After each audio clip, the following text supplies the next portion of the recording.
ओम शांति।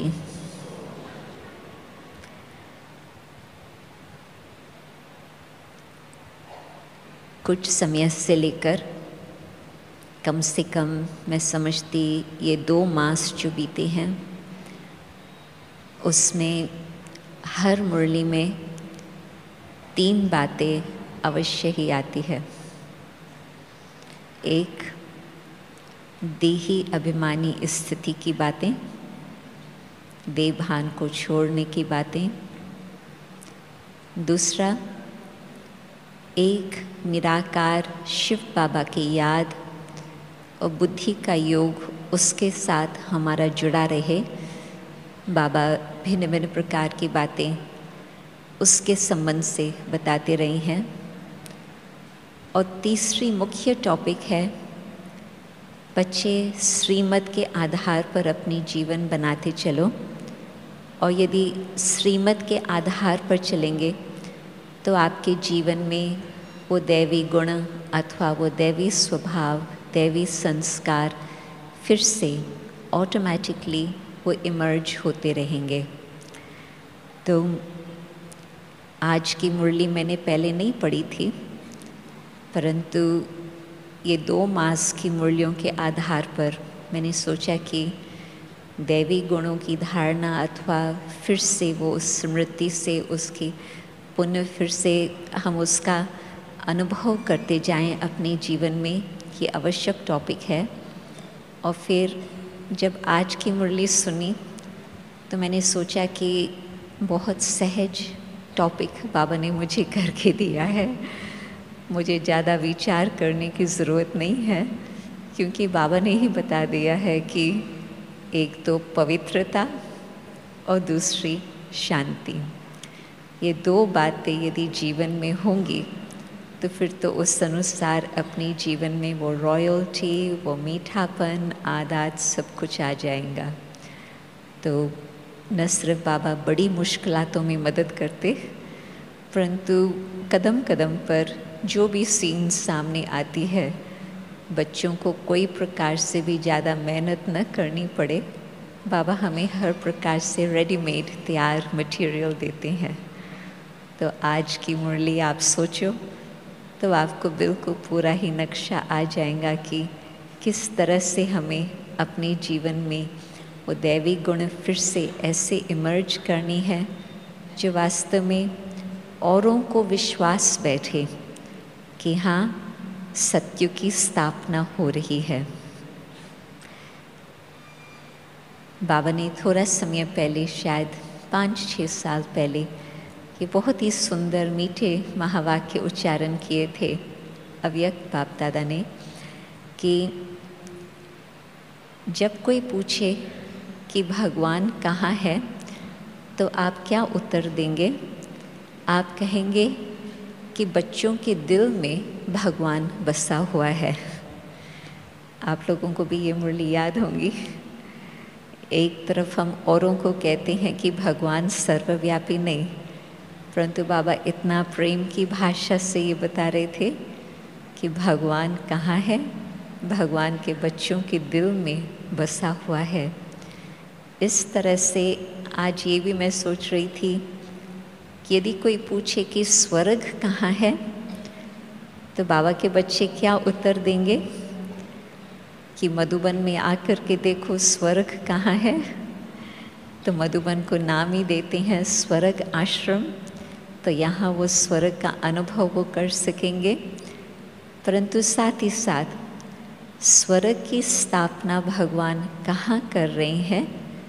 बच्चों के दिल के अंदर स्वर्ग बसा हुआ है, अथवा स्वर्ग की स्थापना भगवान के बच्चों के दिल के अंदर हो रही है।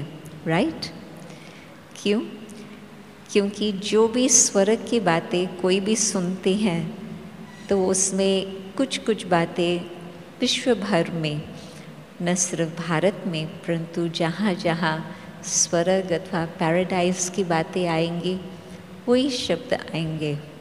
एक प्रेम का संसार, एक सत्यता का संसार, एक ऐसा संसार जहाँ सुख के बगैर कोई और कुछ है ही नहीं। तो ये सब अब कहाँ देखने को मिलता? सचमुच मधुबन में देखने को मिलता। और साथ ही साथ मधुबन में भी क्यों ये अनुभव होता? क्योंकि जो भी मधुबन में आते हैं अथवा थोड़े समय के लिए या लंबे समय के लिए मधुबन निवासी बनते हैं, उन्हों के दिल के अंदर एक तो प्रेम, एक तो सत्यता, एक तो सुख का अनुभव। तो स्वर्ग कहाँ देखना है? बाबा के बच्चों के दिल के अंदर देखो। तो जबकि हम ये याद करते हैं कि बाबा ने हमें बताया है कि न सिर्फ आप स्वर्गवासी बनने वाले हो, आप सोचो कि बाहर वाले व्यक्ति को आप ये गारंटी से कहो कि बिल्कुल गारंटी है कि मौत के बाद आप स्वर्ग में ही जाएंगे, आप उसके लिए कुछ सोचो ही नहीं, कुछ फिक्र ही नहीं करो, गारंटी है कि आप स्वर्ग में जाएंगे। वो कितना न खुश हो जाते।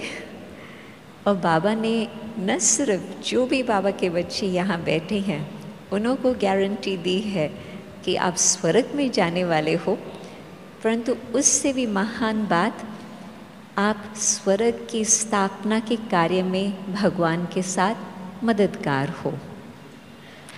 जब किसी को निमंत्रण मिलता है बहुत श्रेष्ठ, बहुत ऊंचा कार्य करने के लिए, तो वो खुद उसमें अपनी महानता मानता। छोटा सा कार्य करने के लिए आपको कोई कहेंगे ये तो ठीक है, ये तो कर सकते, परंतु कोई आपको बहुत महान कार्य देवे तो आप पहले तो सोचेंगे कि क्या उन्हों का मेरे में इतना विश्वास है कि मैं वो कार्य कर सकती हूँ, कर सकता हूँ। और जब आपको पता चलेगा कि हाँ उन्हों का आप में विश्वास है, तो आपको बहुत अपना नशा चढ़ेगा कि देखो मुझे वो ऐसे योग्य समझती हैं, ऐसे लायक समझती हैं जो मुझे ये चांस दे रही हैं। तो भगवान ने बहुत खुली दिल से निमंत्रण दिया है कि आप बच्चे आकर के मेरे मददगार बनो फिर से स्वर्ग की स्थापना के लिए।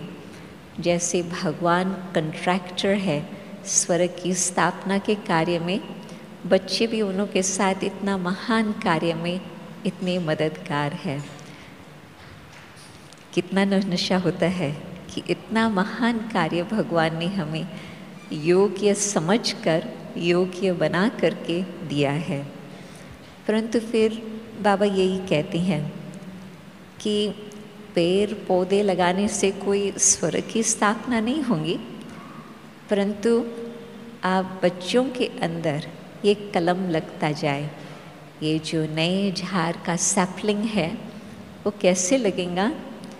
हम सबके अंदर पहले लगेगा, वो खुशबुएं फैलती जाएंगी, तो फिर औरों को भी वो खुशबुएं पहुँचेंगी और अपने आप ही आते रहेंगे देखने के लिए कि ये कितना सुंदर बगीचा है, क्या स्थापना का कार्य चल रहा है।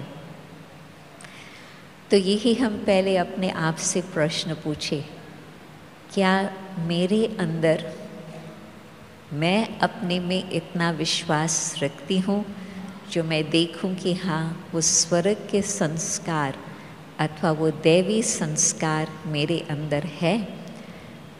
तो जब अपने अंदर झांक के देखती हैं और मैं और बाप, उस समय तीसरे की कोई बात ही नहीं आती है। जब अपना चार्ट देखना होता है, बाबा को सामने रखते हैं और खुद को देखते हैं, बस। दूसरे का हिसाब किताब हम उस समय नहीं सोच सकते, दूसरे की बातों के लिए हम कोई बहाना नहीं बना सकते। मानो कि हम बाबा को कहे, बाबा वैसे तो मैं बहुत शांत स्वरूप हूँ, परंतु जब फलाना व्यक्ति मेरे सामने आता तो उस घड़ी थोड़ी शांति थोड़ी सी छूट जाती।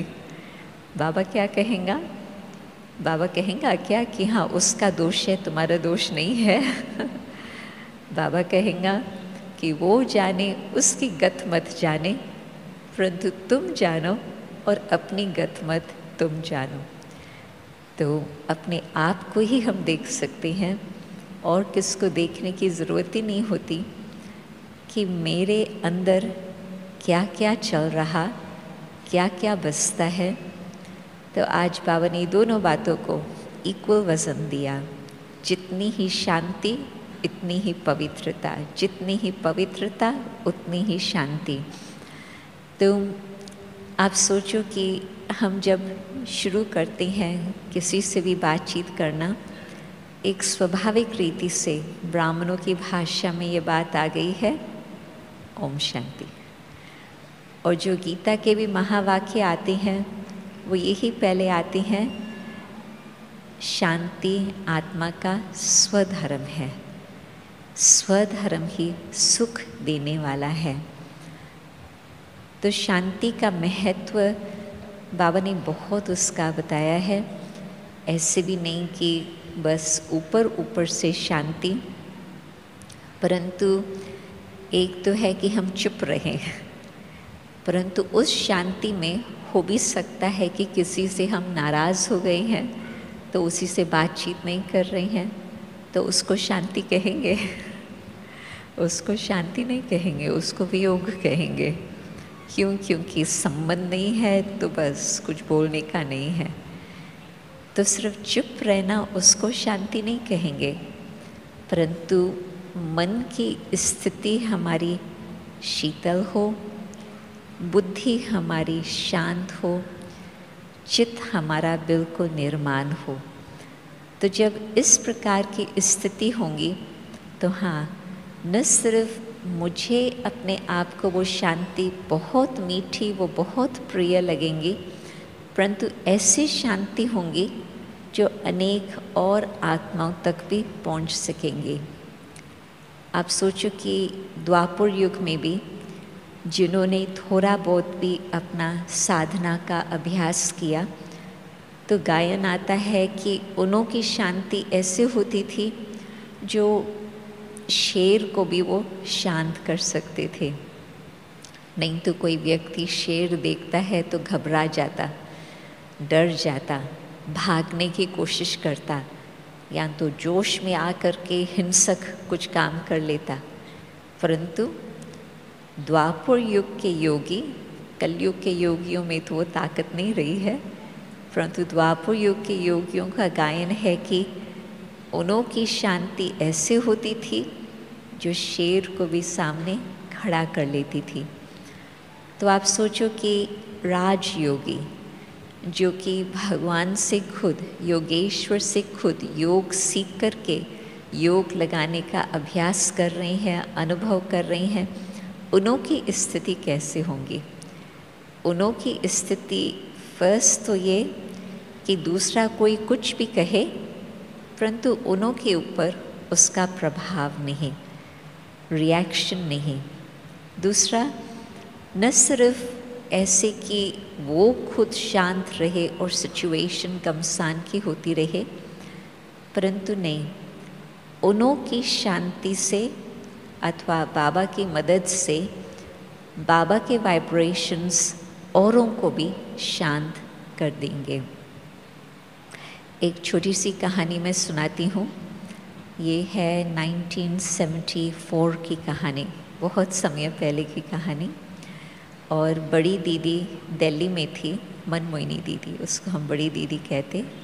बहुत करके तो सभी ने शायद दर्शन नहीं किया होगा उस पर्सनालिटी का, कोई कोई होंगे जिन्होंने देखी होंगी, परंतु बड़ी दीदी दिल्ली में थी और मैं उस समय कुछ समय के लिए कमला नगर था, शक्ति नगर बाद में बना, तो मैं कमला नगर सेंटर पर जगदीश भाई के साथ कुछ विदेश सेवा अर्थ कुछ सेवाओं का प्लान चल रहा था।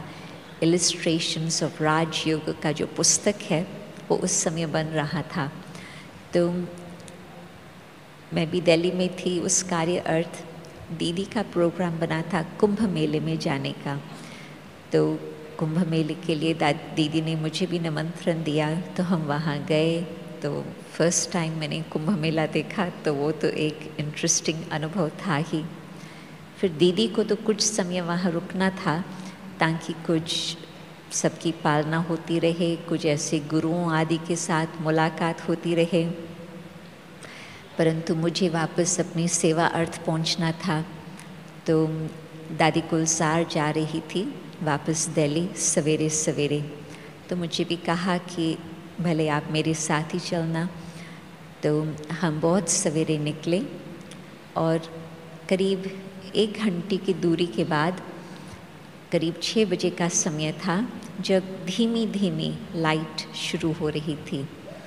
और अनेक गांव, उन दिनों में तो शहर इतने बड़े बड़े नहीं थे, तो अनेक गांव के थ्रू हम पास करते करते जा रहे थे। तो एक छोटा सा गांव था और लगता था बिल्कुल शांत शांत है, सब सोए हुए लग रहे थे। और एक दूर से दादी जी, एक और दादी के साथ बहन और मैं बीच में बैठी थी और सीधा रोड को मैं देख सकती थी आगे, ड्राइवर और उसके बाजू में अपना भाई था।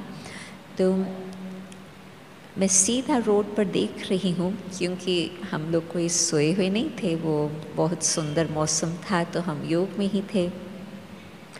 तो बिल्कुल जैसे कि रोड खाली है और एक बुजुर्ग भाई रोड क्रॉस करने का सोच रहे हैं। आगे आता, फिर रुक जाता, फिर वापस लौटता। वो उसको पूरा समझ नहीं आता है कि मैं क्रॉस करूं या ना करूं। गाड़ी को देख रहा है, दूर से आ रही है। और फिर किस समय उसने क्या डिसाइड किया, परंतु इम्पैक्ट हुआ और गाड़ी ने उसको हिट किया, फिर स्किड करके यहाँ एक रिक्शा थी 3 व्हीलर, उसको हिट किया। ऐसे फिर रिकोशे करके यहाँ एक पेड़ था, वहाँ पेड़ को हिट करके रुक गई। और कितना समय होगा, कुछ सेकंड्स की बात होती है कोई एक्सीडेंट होने में। और उस बीच में जो विलेज, जो गांव पहला इतना शांत शांत था, जो लगता था सब सोए हुए हैं, उन कुछ सेकंड्स के अंदर शायद आवाज़ के कारण, शायद वाइब्रेशन के कारण सारा ही गांव वाले लोग आ गए और खड़े हो गए। और हम लोगों का तो पहले ख्याल था दादी जी के लिए, तो दादी जी को थोड़ी सी यहाँ चोट लग गई थी, जहाँ सिर आगे की सीट से लग गया, बाकी और किसको कुछ नहीं हुआ। तो हम सब निकले तो पहले दादी का देखा तो दादी को कहाँ बिठा लिया, फिर बहन उसको देख रही थी दादी को, और बहुत ज़्यादा नहीं लगा था, थोड़ा सा ही। परंतु फिर मैं ड्राइवर को ढूंढने लगी और ड्राइवर कहाँ नज़र ही ना आए। फिर मैंने देखा कि जो सारा गांव के लोग आ गए थे, बहुत शोर, बहुत आवाज़, और सब उस तरफ गांव के लोग ही नज़र आ रहे थे और बहुत गमसान। तो मुझे कुछ इतना समझ में नहीं आ रहा था कि वो क्यों गमसान कर रहे हैं, क्या हो रहा।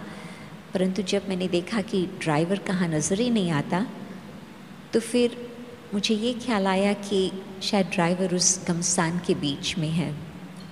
और तब तक अपने भाई ने बता दिया कि हाँ, पुलिस को भी बुलाया है, एम्बुलेंस को भी बुलाया है, वो सब कुछ कर लिया है। तो फिर जब मुझे ये ख्याल आया कि वो ड्राइवर वहाँ होगा उस बीच में, तो पता नहीं कैसे मुझे ये ख्याल आया कि उसको बचाना चाहिए, क्योंकि ऐसे हिंसक वातावरण बन गया था, उन लोगों का आवाज़ इतना गरम गरम था। तो मेरी उम्र तो होंगी उस समय 20 समथिंग, शायद 23-24 की होंगी, और वाइट साड़ी, छोटी बहन। तो जैसे ही मैं नज़दीक आई और सभी पुरुष थे, कोई भी बहन वहाँ नहीं थी, तो वो सब हटते गए अपने आप ही। और मैं वहाँ तक पहुँची और सचमुच वो तो उसको मारने के लिए तैयार थे, ड्राइवर को। और ऐसे ऐसी बातें कहते थे, आप अमीर लोग आते हैं, हमारे गांव के लोगों का आपको परवाह नहीं, इस प्रकार की बातें।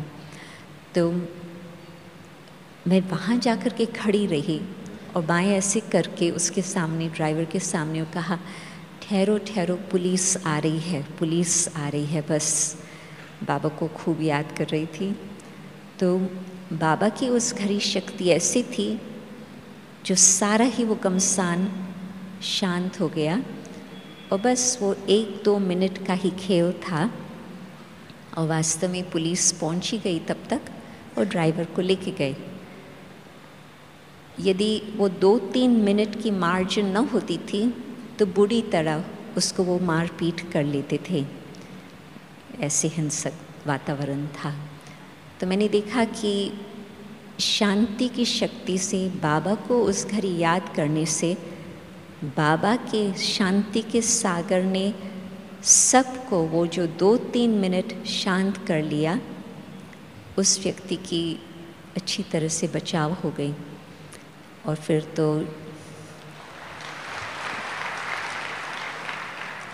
तो जो कारोबार उन्हों की चलने वाली थी, चाहे जिसका एक्सीडेंट हुआ, चाहे ड्राइवर का, वो तो सारा चला।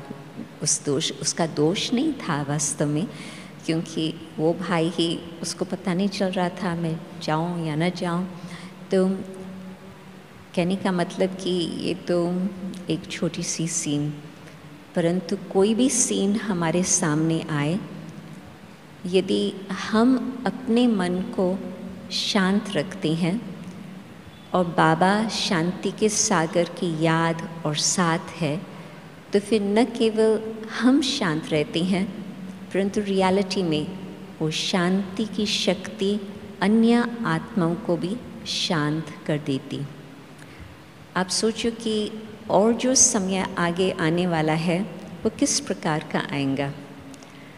स्वर्ग तो जब आएगा तो आप और हम वहाँ होंगे और मौज मनाएंगे, परंतु स्वर्ग के आने से पहले तो घर जाना है, और घर जाने से पहले तो यहाँ की तो बहुत ही घमसान की सीन्स होंगी हर स्थान पर। फिर ये नहीं कह सकती हैं कि इस देश में ये हो रहा या उस देश में ये हो रहा। किसी न किसी प्रकार से अभी ही सब वो नज़ारा देख रहे हैं कि कैसे अशांति का हिंसक वातावरण बढ़ता जाता दिनों दिन। या यदि मनुष्य की हिंसा की बात ना भी हो, परंतु जो प्रकृति है, प्रकृति की भी बातें, जितनी बातें आती है उसमें आप सोचो कि कितने लोग अशांत होते हैं, दुखी होते हैं। उन्हों को स्वर्ग याद नहीं है, उन्हों को तो भगवान भी याद नहीं है। तो यदि हम अपनी स्थिति अभी से ही ऐसे बना कर रखते हैं कि कोई प्रकार की सीन में भी हम शांत रहें, अचल रहें, अडोल रहें, तो फिर बाबा अपने बच्चों के द्वारा अन्य सब आत्माओं की सेवा करा सकेंगे। एक व्यक्ति भी 10,000 तो क्या 25,000 को भी शांत कर सकेगा। क्यों? क्योंकि भगवान के बच्चे हैं, भगवान के मैसेंजर हैं।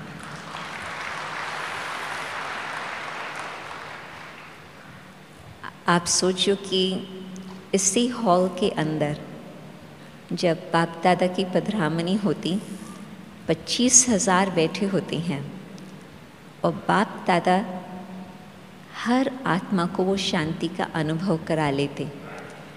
और जब इतने सब बाबा के बच्चे बाहर जाकर के विश्व की सेवा करेंगे, तो एक एक के साथ बाबा सर्वशक्तिवान साथ है। सचमुच तभी तो लोग कहते हैं ना कि भगवान सर्वव्यापी है। परंतु आपके साथ भगवान है, तो फिर एक एक के द्वारा बाबा हर आत्मा को, विश्व भर की आत्माओं को ऐसी ही शांति का अनुभव ज़रूर कराएंगे। क्यों?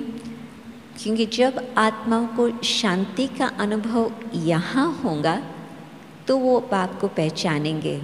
घर जाकर के बाप की पहचान नहीं होंगी, यहाँ ही बाप की पहचान होंगी सब आत्माओं को। तो जब उन्हों को कुछ अनुभव होगा तभी तो वो बाबा को पहचानेंगे। तभी बाबा कहते हैं कि बच्चे अपने आप को प्रत्यक्ष करेंगे तो फिर बच्चों के द्वारा बाप की प्रत्यक्षता होंगी।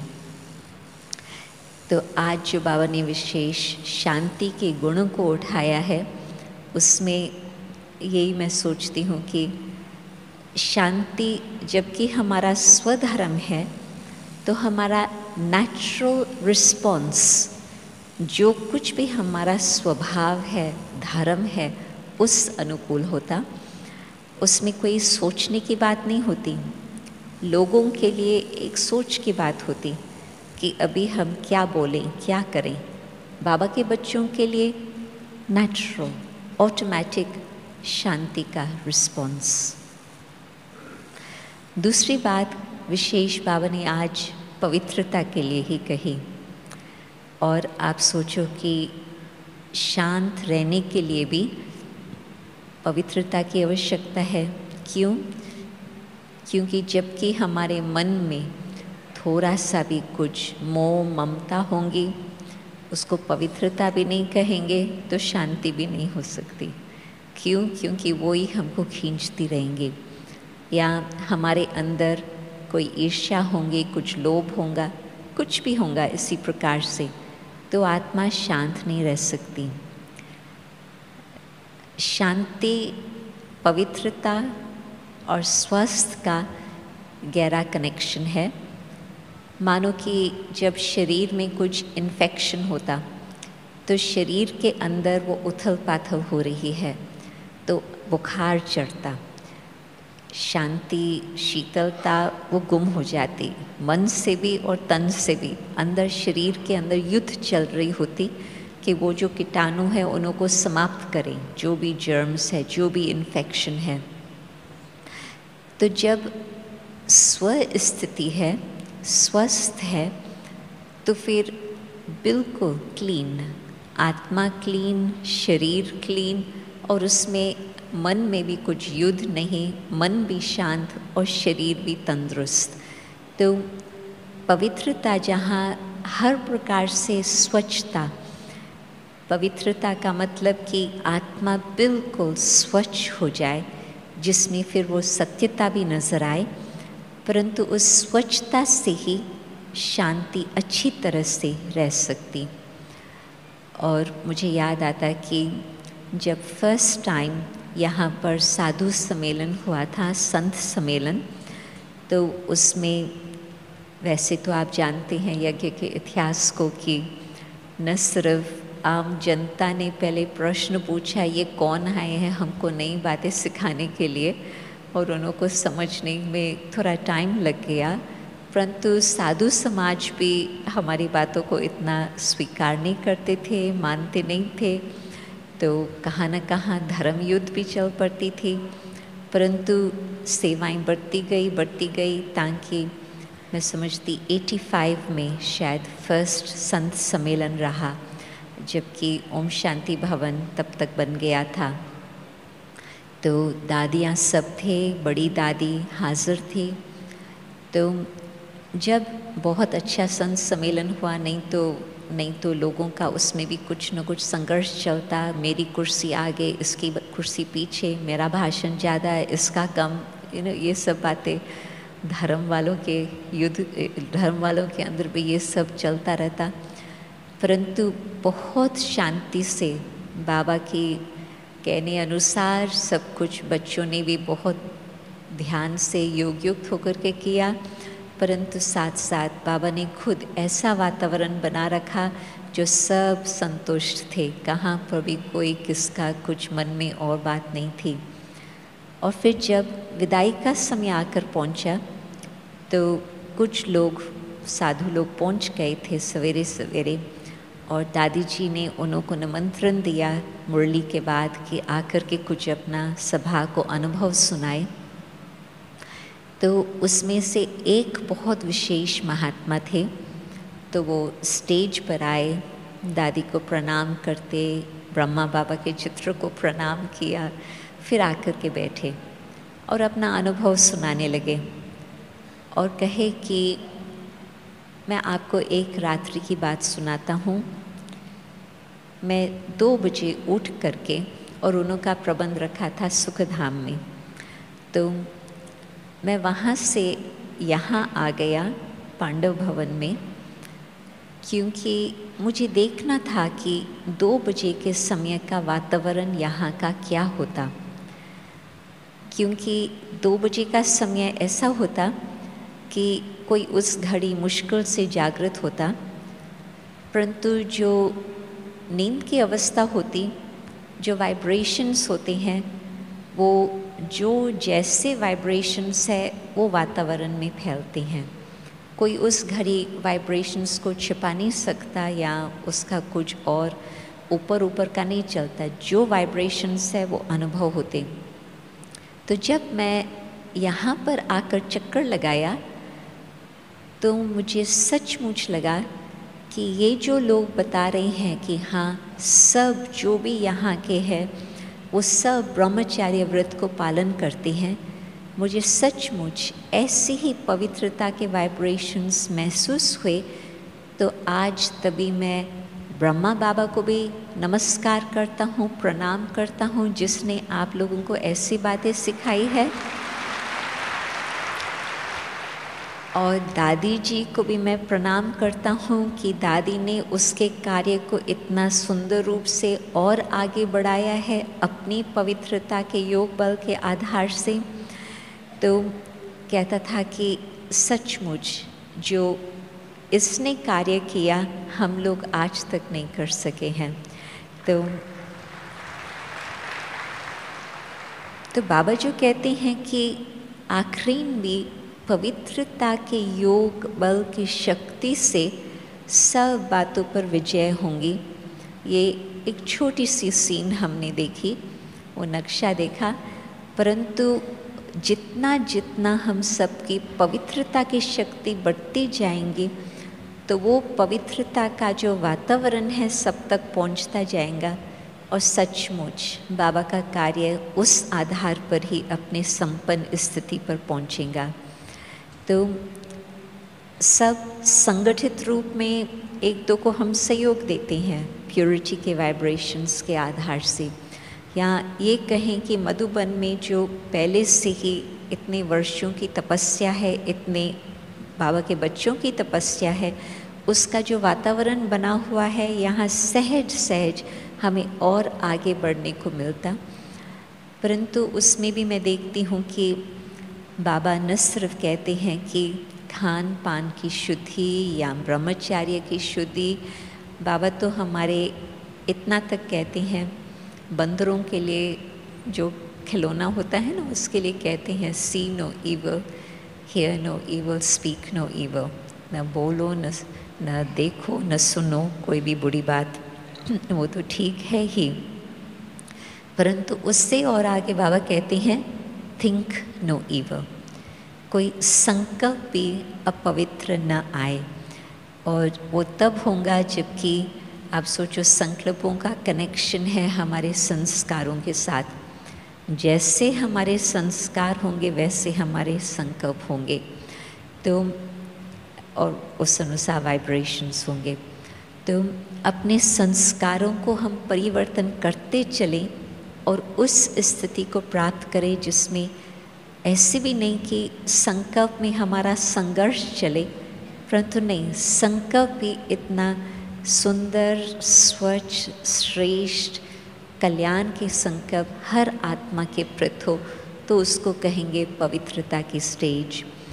या ये भी हम कह सकते हैं कि एक स्थिति वो होती जिसमें हम किसका कुछ अवगुण देखते हैं तो हमारे मन के ऊपर या चित्त के ऊपर उसका इतना प्रभाव पड़ जाता जो हमारी दृष्टि वृत्ति उनों के प्रति कुछ बदल जाती, इतना उसका इफ़ेक्ट आता। दूसरी स्टेज ये होती जो हमने देखा उनों का कुछ इस प्रकार से व्यवहार, कुछ अवगुण, परंतु हमने उस कारण से अपना व्यवहार उनों के साथ बदली नहीं किया, हमने फिर भी उनों के साथ अपना रिस्पेक्ट का संबंध बना करके रखा, तो उसका इफ़ेक्ट हमारे ऊपर नहीं आया। परंतु तीसरी स्टेज वो होती जिसमें हम कहेंगे कि बाबा मम्मा तो ज़रूर, परंतु दादियों की भी स्टेज कि देखते भी वो न देखें, उनों के ऊपर वो थोड़ी सी इफ़ेक्ट तो क्या, वो छाया भी न आए, वो शैडो भी न हो, उन्होंने वो बात देखी ही नहीं, सुनी ही नहीं, सोची ही नहीं। तो प्योरिटी की स्टेज हमारी ऐसे हो जो न सिर्फ हमारे अंदर कुछ अवगुण न हो, परंतु हम औरों के लिए भी किसी के भी अवगुण न देखें। आप सोचो कि जो बाबा हम बच्चों से स्वर्ग की स्थिति देखने चाहता, जब इतना प्रेम का वातावरण हो, इतनी अहिंसक वृत्ति हो एक दो के प्रति, सिर्फ कल्याण की भावना और अच्छी बातें ही देखने की दृष्टि, तो जब हमारी स्थिति ऐसे होंगी तो जो संगठन की प्योरिटी की स्टेज है वो फिर विश्व को मदद कर सकती। कई लोग मेरे से ये प्रश्न पूछते हैं कि विश्व के पॉपुलेशन के हिसाब से बेशक अपने ब्राह्मणों की संख्या कहेंगे कि 1 मिलियन है, परंतु 7 बिलियन के हिसाब से 1 मिलियन कहाँ तक पहुँचता, बहुत बहुत छोटा परसेंटेज है। परंतु साइंस में कहते हैं कि यदि सब कुछ बदलने चाहते हो तो एक एक को बदलने की ज़रूरत नहीं होती, परंतु छोटे से ही संगठन में यदि वो शक्ति बढ़ जाती तो वो शक्ति फिर सबके ऊपर उसका प्रभाव आ जाता। उसका शब्द आता है क्रिटिकल मास। मानो कि 1000 लोग हैं तो 1000 तक कैसे पहुंचेंगे? कोई भी बात पहुंचानी हो तो उसमें पहले आप शुरू करो 1 से 5 से 10 से 10 तक भी यदि आप पहुंच गए तो उनों का जो परिवर्तन होगा वो 1000 तक वो परिवर्तन का असर होगा।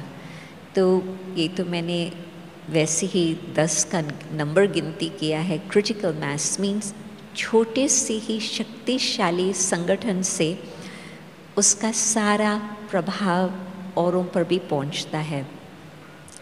तो जब बाबा के बच्चे 1 मिलियन तो क्या, यदि ये भी संगठन यदि ये दृढ़ संकल्प करे कि हमें बिल्कुल अपनी स्थिति जैसे बाबा चाहता है वैसे हम अपनी प्योरिटी की स्टेज ऐसे रखें, संकल्प में भी और कोई बात ना आए। स्वप्न तो छोड़ो, संस्कार अनुसार स्वप्न भी आते हैं। संस्कार परिवर्तित हो गए तो स्वप्न भी परिवर्तन, संकल्प भी परिवर्तन। तो इतने हमारे सदा श्रेष्ठ संकल्प हो, उसमें न सिर्फ किस 1 या 2 के प्रति हमारी अच्छी भावना हो या शुभ चिंतक रहे, परंतु सबके प्रति, तो फिर उस स्थिति को कहेंगे प्योरिटी की स्टेज। और जब मानो कि बाबा मम्मा दादियाँ कई हम कहेंगे कि अपने कर्मातीत स्थिति को प्राप्त करके और आगे बाबा की सेवाएं में एडवांस पार्टी में सेवा कर रही हैं, परंतु अभी 1 या 2 या 4 की बात नहीं है।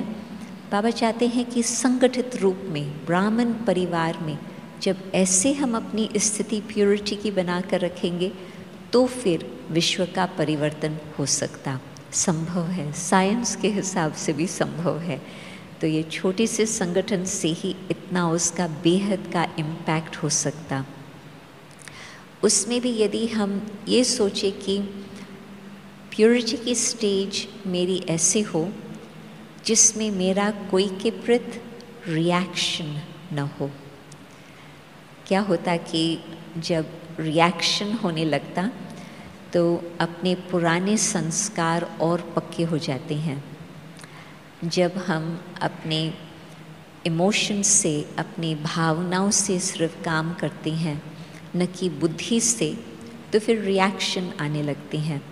किसने कुछ बोला तुरंत कुछ कहने का विचार आ गया और फिर हिसाब किताब भी बढ़ा, वातावरण में भी उसका इम्पैक्ट आता गया, मेरा भी वो पुराना संस्कार पक्का हो गया। तो फिर हम कहाँ तक पहुँचेंगे? परंतु अपने दैवी संस्कार को इमर्ज करने के लिए स्मृति, बस बाबा कहते हैं कि अपनी स्मृति को ऐसे कायम रखो, बटन ऑन करके रखो, ताकि ये जो रोशनी है ये रोशनी कभी कम न हो। तो इस रोशनी के आधार से यदि कोई भी बात होती, किसने कुछ कहा, किसने कुछ किया, परंतु स्मृति, मैं कौन हूँ, मुझे क्या करना है। मुझे तो अपनी स्थिति को ऐसे बना कर रखना है जो औरों को भी मदद मिले, न कि वो हमारा हिसाब किताब बढ़ता जाए। तो यदि हम बाबा की सिंपल बातें याद करते हैं, हम कौन हैं, हमें क्या करना है, तो फिर वो जो अपना शांति की स्थिति, वो पवित्रता की स्थिति जो अपनी ओरिजिनली स्थिति है, उसको हम इमर्ज करके जीवन में जितना हम यूज़ करते चलेंगे उतना वो संस्कार हमारे पक्के होते जाएंगे। अभी के संस्कार के लिए कहते हैं कि मेरे संस्कार बहुत पक्के हैं, परंतु आप सोचो कि आधा कल्प से अधिक हमारे तो पवित्रता के संस्कार चले, ये तो थोड़े समय से ये हमारे अनेक और संस्कार आ गए हैं।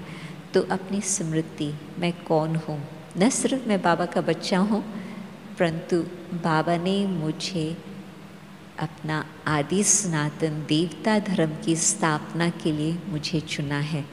तो मुझे अपनी स्थिति कैसे बनानी है, अपना कर्तव्य किस तरह से रखना है, यदि वो हम बात याद करेंगे तो सहज हो जाएगा। पवित्रता में आज एक और संकल्प आया कि पास्ट की बातों को सोचना भी वो पवित्रता की स्टेज नहीं है। अच्छी यादाश्त हो वो अलग बात है, मधुबन की, बाबा की, दादियों की, परंतु बहुत करके जो अनेक और प्रकार के पास्ट के ख्यालातों में हम चले जाते हैं, या तो भविष्य के लिए हमें फ़िक्र होता, ये कोई दैवी स्वभाव नहीं है। कई बार बाबा मुरली में कहते हैं कि जो देवताएं हैं उनको कलयुग की भी जानकारी नहीं होती, पास्ट का कभी नहीं सोच सकते, उनको इन्फॉर्मेशन वो है ही नहीं, फ्यूचर की भी उनको जानकारी नहीं है कि हाँ त्रेता आएगा, हम 2 कला कम होंगे। यदि वो भी उनको जानकारी होती तो आज का सुख उनका चला जाता। तो देवताएं होती हैं फोकस्ड इन द प्रेजेंट। तो यदि हम ये दैवी गुण भी अपने में थोड़ा ध्यान रखें, पास्ट में न लौटें, आज भी नहीं, अब बाबा मेरे से क्या चाहता, मेरी स्थिति आज किस प्रकार से हो, और भविष्य वो तो मालूम है कि आज जो हम श्रेष्ठ कर्म करेंगे, स्थिति बनाएंगे, अपने आप ही वो हमारा बनता जाएगा। तो सिर्फ आज यदि हम याद करें कि मैं कौन और बाबा कौन और बाबा मेरे से क्या चाहता, तो फिर वो भी हमारा माइंड बहुत फोकस्ड होगा। हम न पास्ट के तनाव में आएंगे, न फ्यूचर के डर में रहेंगे। और एक लास्ट बात मैं कहनी चाहेंगी, देवता शब्द का कनेक्शन है देने वाला, न कि लेने वाला। आप सोचो कि यदि हमको अपना देवता स्वरूप इमर्ज करना है, तो देवता स्वरूप में कहाँ तक मैं दे रहा हूँ और कहाँ तक मैं एक्सपेक्टेशन रख रहा हूँ लेने के लिए। कोई भी प्रकार के संबंध में जहाँ एक्सपेक्टेशंस आ जाती है, वहाँ हम दुखी हो जाते हैं। क्यों? क्योंकि मनुष्य कभी हमारे एक्सपेक्टेशंस को फुलफ़िल नहीं कर सकते। और भगवान के लिए भी कभी कभी भक्ति में तो क्या, ज्ञान मार्ग में भी हम ये कहते, बाबा आपने ये क्यों नहीं किया। किसके मन में तो संकल्प ये नहीं आ रहा कि दादी क्यों नहीं बॉम्बे से यहाँ आ गई, या पता नहीं आज कैसे अनुभव रहेगा। नहीं, वो भी एक्सपेक्टेशन नहीं, गारंटी कि जितना हम अपना ख्याल करते, बाप हमारे से अधिक हमारा ख्याल करते। तो मुझे पूरा ही विश्वास है कि बाबा जो हम चाहते हैं उससे अधिक बाबा हमें बिल्कुल संपन्न करके हमें मधुबन से भेजेंगे। तो भगवान से भगवान से भी यदि हम एक्सपेक्टेशन रखते हैं तो फिर हम डिसअपॉइंट होते हैं, तो मनुष्यों से भी एक्सपेक्टेशन रखते हैं तो कहाँ न कहाँ हम अपने आप को दुखी बना लेते। परंतु भगवान के बच्चे भगवान से लेकर अनेक आत्माओं को देने वाले, हमारे में वो कैपेसिटी नहीं है कि हम दे सकें, परंतु बाबा का संबंध है, बाबा का कनेक्शन है, तो फिर तो सहज सहज हम देते ही रहेंगे। फिर उसमें बार्गनिंग की कोई बात नहीं होती कि इस प्रकार से हम बार्गन करें कि आप ये करो तो मैं ये करूँगी, नहीं, ये भी एक व्यवहार हो जाता। नहीं, दूसरा कुछ भी करे, मुझे क्या करना है, मुझे बाबा से लेकर के अनेक आत्माओं को देना है। तो ये कुछ कुछ बातें दैवी संस्कारों की हम याद करेंगे और इन 4 बातें ही बताई, शांति की, पवित्रता की, प्रेजेंट में रहने की और एक्सपेक्टेशन न हो, हम देते जाएं, लेने वाला न बने, लेता नहीं देवता देने वाला बने। तो बस 4 बातें याद करना कोई लंबी चौड़ी बात नहीं होती, सिंपल बात है। या और भी 2 बातें छोड़ दो, आज की मुरली का ही सार आप याद करो, शांति और पवित्रता। तो सहज सहज वो देवता स्वरूप अब भी ही नज़र आने लगेगा, तो लोग बिल्कुल निश्चय करने लगेंगे कि हाँ, सचमुच भगवान आया है, स्वर्ग की स्थापना अब हो रही है। ओम शांति।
कदम कदम पर पाई हमने मस्ती भरी बहार है। बाबा मेरा प्यार का सागर, सुखों का भंडार है। बाबा मेरा प्यार का सागर, सुखों का भंडार